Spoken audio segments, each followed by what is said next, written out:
got so motherfucking design on right now. Bring it down, bring it down, bring it down. I got 3 old guys who walk.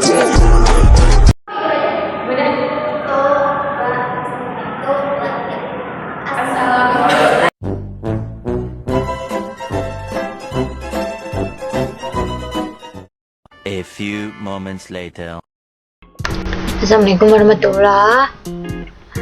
Halo guys, di sini saya dan teman kelompok saya bakal menjelaskan fungsi finansial. Pertama-tama, perkenalkan nama saya Kafifa Sofiana. Sebelum lanjut ke soal, saya bakal menjelaskan fungsi finansial itu apa sih? Nah, fungsi finansial Microsoft Excel merupakan fungsi dalam Excel yang berkaitan dengan keuangan, akuntansi, serta ekonomi. Fungsi finansial Microsoft Excel ini berguna untuk menghitung lebih cepat data keuangan di dalam Excel. Nah, di sini yang bakal kita jelaskan ada present value, future value, PMT, SLN, dan SYD, dan DDB. Nah, kita lanjut next ke contoh soal. Nah, sini ada soal dari future value present value atau yang disebut juga menghitung nilai investasi pada saat ini dengan tingkat bunga tertentu untuk menghasilkan nilai uang di masa sekarang. Nah, di sini ada contoh soal. Ibu Yuli memiliki investasi di bank sebesar 25 juta. Ibu Yuli akan menerima uang di bank sebesar 7 juta selama 5 tahun dengan bunga 15%. Untung atau rugi ke Ibu Yuli. Nah, di sini kita hitung dulu pertama-tama investasi saat ini. Rumusnya adalah sama dengan present value. Nah, di sini ada keterangannya, ada rate. Rate itu sama juga dengan besar presentasi bunga. Nah, di bunganya ada 5 klik 15%, titik koma, ada enter atau disebut juga jumlah periode, ada 5 tahun, koma, dan di sini ada PMT atau disebut nilai angsuran. Klik, tutup kurung, enter. Nah, kok hasilnya negatif? Gimana cara hasilnya biar positif? Kita pakai rumus ABS.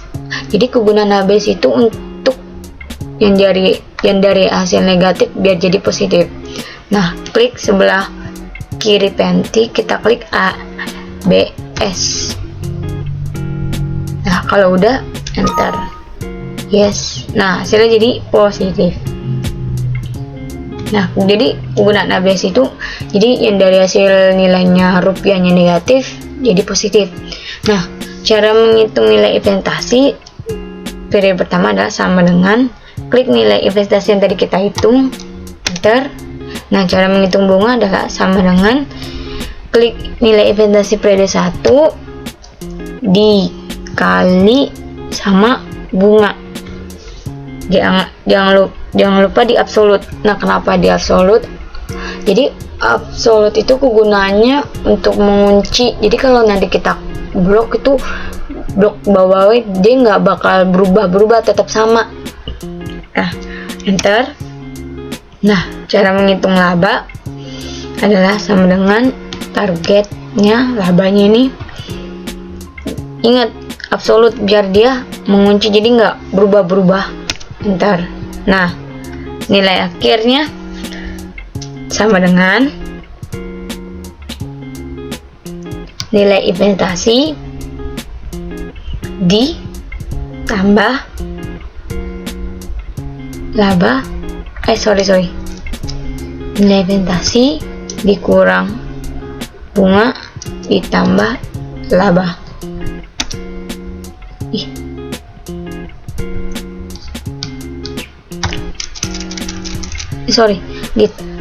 Dikurang laba ditambah bunga. Nah, tadi kesalahan. Nah, jadi tinggal cara menghitung nilai investasinya yang periode kedua. Jadi kita cuma ngambil dari nilai akhirnya. Jadi sama dengan kita klik Jadi Excel itu nggak manual ya, jadi harus pakai rumus. Misalkan nih kan di periode kedua kita udah tahu nih hasilnya 984. Nah di situ kita ketik, jadi nggak bisa kayak gitu. Jadi kayak kalian tuh salah. Kalau misalkan diklik, nanti pas kita nanti ngeblok sampai bawahnya itu bakal berubah. Lebih tepatnya bukan berubah sih, kayak dia itu nggak bakal ketemu nilai, jadi kayak salah, error jadi hasilnya. Jadi kalau misalkan diklik itu diketik itu jadi error. Nah kalau misalkan salah rumus, kadang dari Excel tersebut bisa baca kalau kalian tuh salah atau gimana. Nah lanjut, kita blok aja sampai bawah. Ini juga kita blok, ini blok, ini kita blok, ini kita blok. Nah udah kan hasilnya 0. Berarti ditanya rugi apa enggak, berarti jawabannya rugi karena menginvestasikan 25. Di sini dia cuma dapat 23. Nah kita lanjut ke fitur value. Nah apa sih fitur value itu? Nah fungsi fitur value itu untuk menghitung nilai investasi pada masa mendatang, kayak masa yang akan datang di tahun-tahun berikutnya. Di sini ada contoh soal, Pak Andi menabung di bank sebesar 2 juta tiap tahun dengan bunga 10% per tahun selama 5 tahun. Hitunglah uang Pak Andi setelah 5 tahun. Di sini kita hitung dulu nih tabung yang masa depannya dari Pak Andi. Rumusnya adalah sama dengan fitur value. Nah di sini kan ada rate. Kita harus tahu sendiri kan rate itu adalah persentasi bunga. Bunganya 10 titik koma and per jumlah periode titik koma, terus habis itu adalah PMT atau nilai angsurannya, tabungan masa depan ini. Ingat yang tadi saya jelasin ABS, jangan lupa di ABS. Nah jadi hasilnya positif. Nah cara penghitungan saldo awalnya dari fitur value, jadi kita untuk saldonya itu 0 karena kita nggak tahu nih saldonya dia. Terus bunga yang pertamanya pun juga 0 karena kita nggak tahu hasilnya. Baik, saya bakal ubah dulu jadi nominal biar nggak bingung. Nah di cicilan ini kan udah ketahuan nih cicilan dia atau nilai dari setorannya dia itu 2 juta. Ingat di absolute. Oke, next, enter. Kita langsung blok aja ya karena kan absolute itu mengunci, jadi nggak bakal berubah. Nah saldo akhirnya itu rumusnya adalah saldo awal ditambah bunga tambah cicilan atau setoran. Enter. Nah kita blok aja nih biar dia berubah. Nanti rumusnya ada di saldo awal. Nah caranya menghitung saldo awal periode itu tinggal kita sama dengan kita blok yang ini nilai yang saldo awalnya, terus bunganya kan kayak tadi aja sama dengan periode awal, saldo awal periode kedua dikali bunga. Wait, ini kenapa bunga? Ingat jangan lupa kita absolute biar mengunci bunga itu enggak. Nih kita coba nggak pakai absolute ya, maksudnya F4. Ini bunganya ini bakal Nah, dia sorry.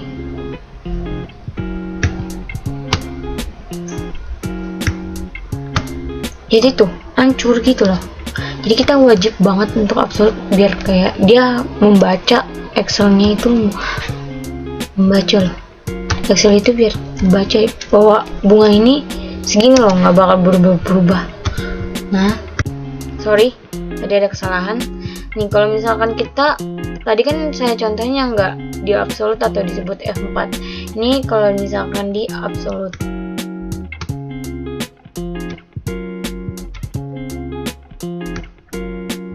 Oke.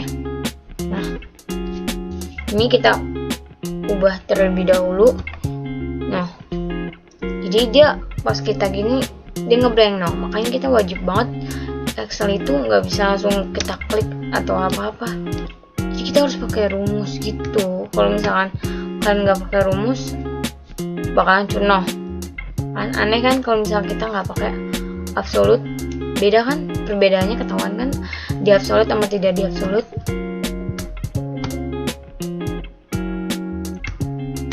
Nah, jadi deh sama kan, saldo akhirnya itu sama dengan tabungan masa depannya itu sama. Oke. Mungkin dari saya segini saja, bakal dilanjut dengan teman saya. Perkenalkan, nama saya Muhammad Rizal Febriana.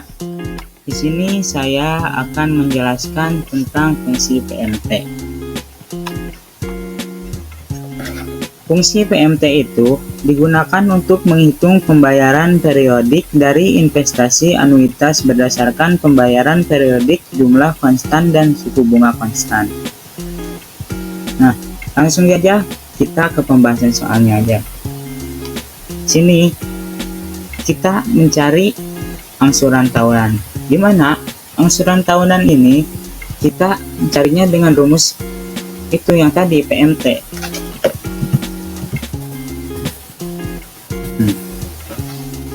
Lalu di sini ada rate. Nah, rate-nya itu kita ambil dari bunga per tahunnya. Lalu titik koma, lalu NPR. Nah, NPR-nya itu kita ambil dari lama pinjaman. Itu 3 tahun. Lalu titik koma, lalu present value-nya itu kita ambil dari nilai pinjaman ini.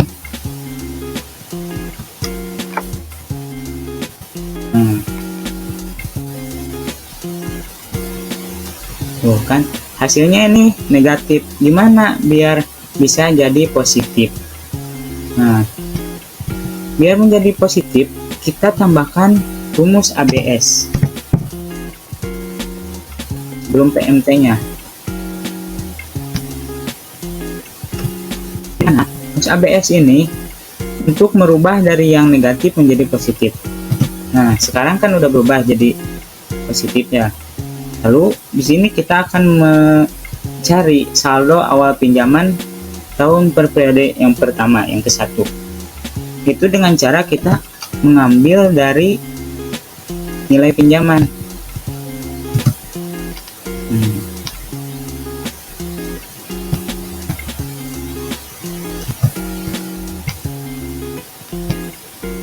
Lalu kita blok.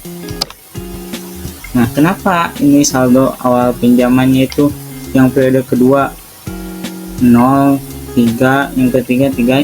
Nah, karena kita belum mengetahui angsuran per tahunnya, bunga per tahunnya, cicilan pokok pinjaman, saldo awal akhir pinjaman. Karena tahun periode kedua dan ketiga itu kita harus menghitung dulu ini semua yang ada di sini. Nah, kita lanjut aja dulu ke angsuran per tahunnya, yaitu dengan cara kita mengambil dari angsuran tahun. Kita kunci aja biar gak berubah.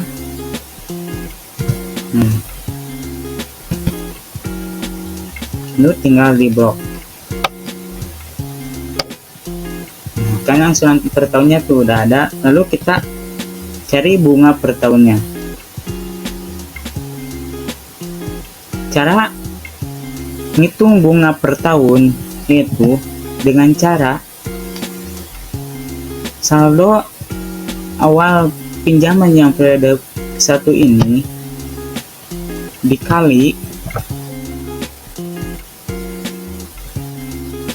bunga per tahunnya yang ini nih, kunci aja. Nah kan udah ada, udah semua. Lalu kita blok, lalu kita menghitung cicilan pokok pinjaman. Cara ngitung cicilan pokok pinjaman yaitu dengan cara kita mengambil dari angsuran per tahun yang periode pertama ini dikurangi bunga per tahun yang pertama. Nah, lalu kita aja. Nah, kan udah ada. Lalu tinggal kita blok ke bawah. Terus kita menghitung saldo awal akhir pinjaman. Dimana cara ngitung saldo awal akhir pinjaman yaitu dengan cara kita mengambilnya dari saldo awal pinjaman periode yang pertama dikurangi cicilan pokok pinjaman yang pertama. Nah,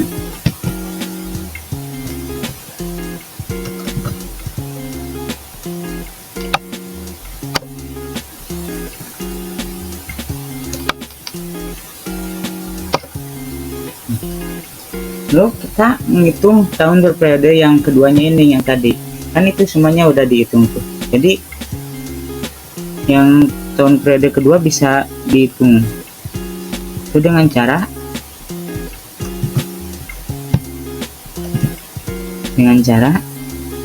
kita mengambil dari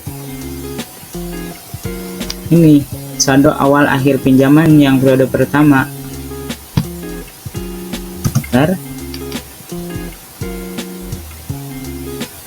Nah, kita terus tahun periode yang ketiga kita ambil dari saldo awal akhir pinjaman periode kedua. Nah, jadi ini sudah selesai. Jadi mungkin ini saja yang bisa saya sampaikan. Perkenalkan, nama saya Jihan Kenita Salsabila. Saya ingin menjelaskan fungsi SLN. Digunakan untuk menghitung nilai penunjukan sepanjang tahun dan sepanjang periode depresiasi. Jadi di sini udah ada contoh soalnya. Untuk contoh soalnya bisa disimak dan langsung kita jawab. Sama dengan SLN, jangan lupa buka kurung. Kita ambil dari harga perolehan. Nah, di situ jangan lupa dikunci, terus titik koma. Kita ambil lagi dari nilai residu, dikunci lagi, titik koma. Kita ambil dari umur ekonomisnya yaitu 5 tahun, terus tutup kurung. Nah, untuk mempercepatnya itu langsung kita tarik aja ke bawah. Untuk akumulasi penyusutan sama dengan kita ambil dari beban penyusutan tabel pertama. Sudah dihasilin, kita lanjut yang kedua. Untuk tabel ini sedikit berbeda.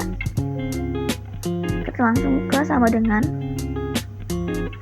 Kita ngambilnya nggak dari beban penyusutan dulu, tapi dari akumulasi penyusutan dulu. Udah di tab, kita tambah. Nah, baru kita ngambilnya dari beban penyusutan, tapi yang tabel kedua.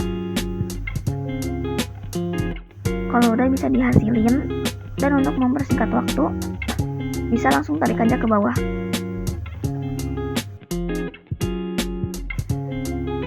Tinggal yang terakhir yaitu nilai buku atau nilai sisa. Sama dengan kita ambil dari harga perolehan. Jangan lupa dikunci sampai tanda dolarnya muncul. dikurang dari akumulasi penyusutan. Untuk mempersingkat waktu bisa langsung ditarik aja ke bawah. Saya Nabila Mulidiva. Di sini saya akan menjelaskan tentang SCD, metode jangka angka tahunan. Langsung saja ke contoh soal. Untuk menghitung beban penyusutan kita menggunakan rumus SCD. Harga perolehan jangan lupa dikunci, titik koma, nilai residu dikunci lagi, titik koma, umur ekonomis dikunci, titik koma, A11. Jangan lupa ditutup bolanya.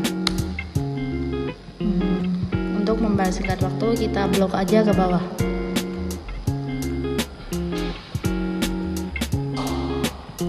Untuk menghitung akumulasi penyusutan kita menggunakan beban penyusutan pertama. Yang kedua, beban akumulasi penyusutan pertama ditambah beban penyusutan yang kedua. Langsung aja kita blok aja ke bawah.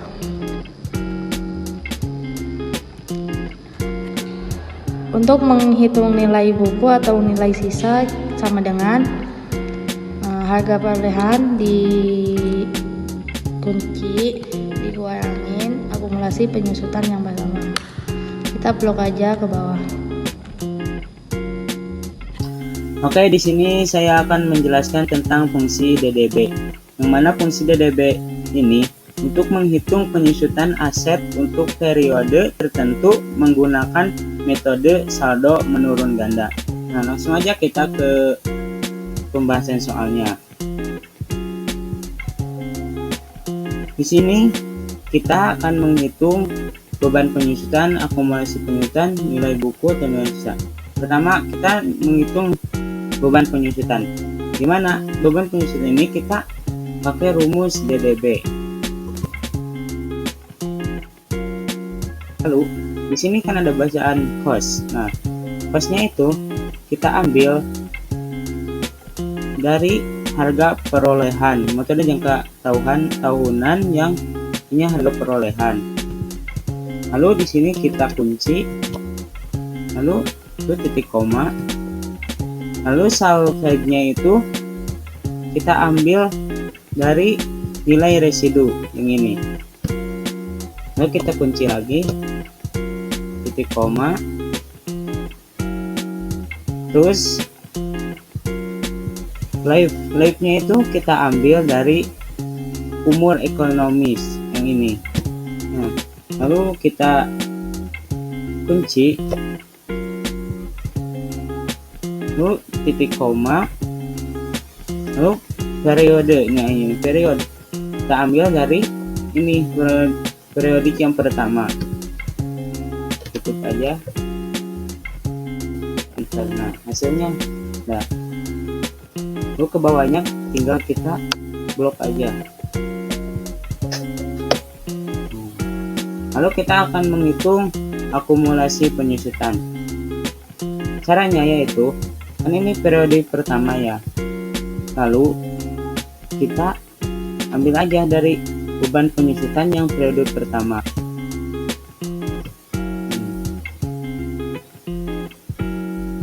Untuk yang periodik yang kedua, kita ambil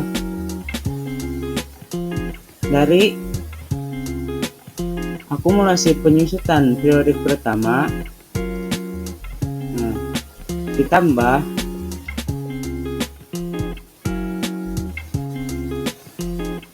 beban penyusutan periodik kedua. Nah, terus yang periode ketiga 4-5 juga sama gitu, kayak ini periodik yang kedua. Lalu tinggal kita blok aja.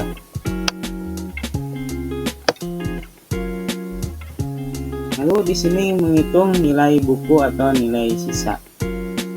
Gimana cara menghitungnya? Dengan cara kita ambil dari harga perolehan, lalu kunci, dikurangi